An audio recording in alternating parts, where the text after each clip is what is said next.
Friends, Pastor Chuck Blair, great to have you joining me this morning. And today we're talking about is the basis of integrity. Like, what does integrity start to look like, and how does that start to look like in our lives? And yesterday we had talked about, there's times where we have to separate from our inner and our outer selves. In other words, best intentions of our soul, our compulsions, those two can go against each other. And there's a time where we really need to separate that. So compulsions, we work our best to get them to go one direction. We work our best intentions to go another. Of course, none of that is easy. That is a lifetime worth of work. None of us, I don't think, are going to manage to pull it off today. But it's just an interesting way to kind of hold it as a paradigm. And one of the beautiful parts too is that, as the compulsions go, we divide our compulsions from our best intentions. As those compulsions go, the best parts of our external self really start to show up. Somebody who has wrestled with being really stubborn may find that they have a loyalty or a dedication that really serves other people.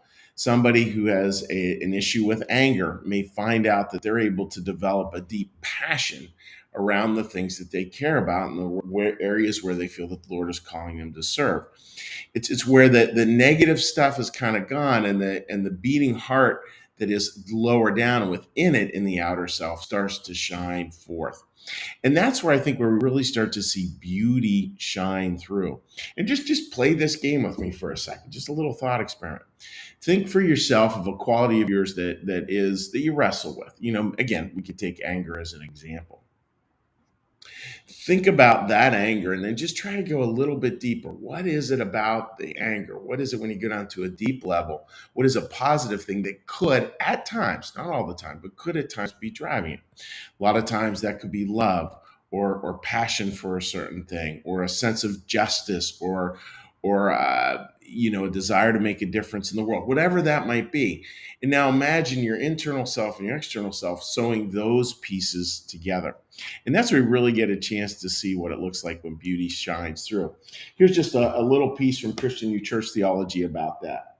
When the outer self perceives what its own quality is when united with the inner self, in other words, when it is at its most beautiful, it is being enlightened by the inner self. It is experiencing divine vision. Oh, that just is so good. Experiencing divine vision. So there's this beautiful act of recognition where there's this part that sort of lies on the external form of our life, but it recognizes something that's deep within, deeply internal. And that's what it starts to combine with. And that, interestingly, Swedenborg called divine vision. That's what it's like to maybe see the world just a little bit with God's eyes. And again, we can't fully do that, obviously, ever, but it just gives us a little sense of what divine vision, divine sight looks like.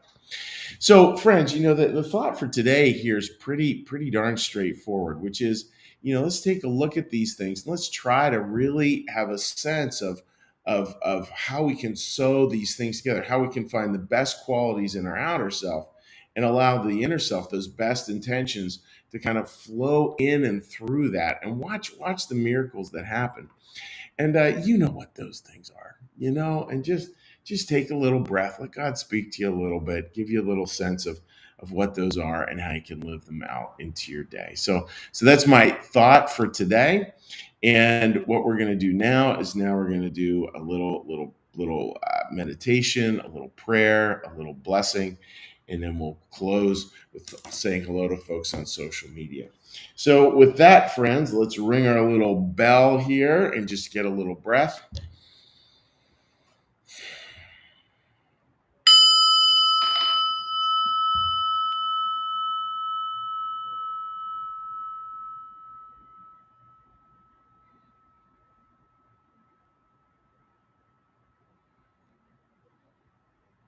Be still and know that I am God.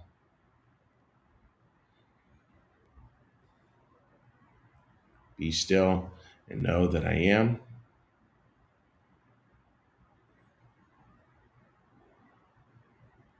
Be still and know that I.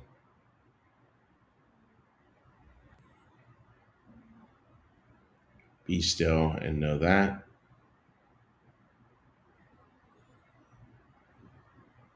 Be still and know. Be still and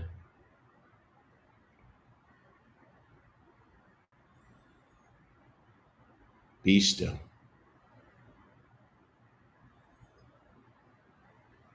Be.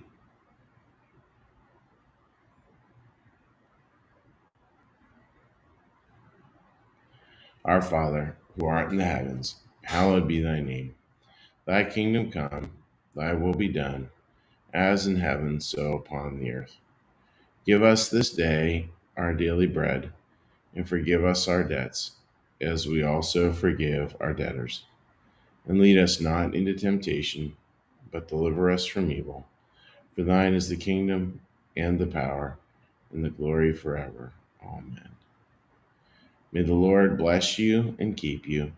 May the Lord make his face to shine upon you and be gracious unto you. May the Lord lift up his countenance upon you, bring you peace, and bring you home. Amen. All right, dear friends, let's say a little hello to folks on social media. Again, I hope you're all doing well. I hope you had a great day. All right, let's flip over onto this one. Okie dokie.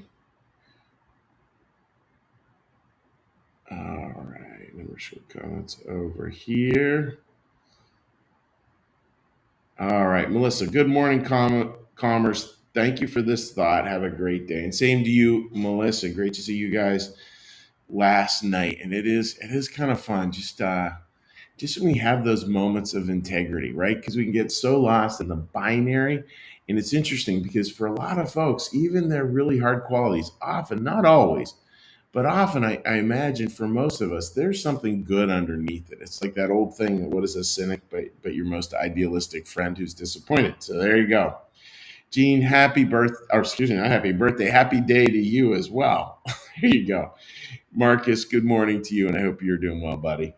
So, folks, wishing you all the best. Just a little fundraising note here at the end, and then we'll close the stream. Wishing you folks all the best. Take care. Like our content? It's funded by viewers like you. Please consider becoming a sustaining supporter of New Church Live today. Take care, my friends.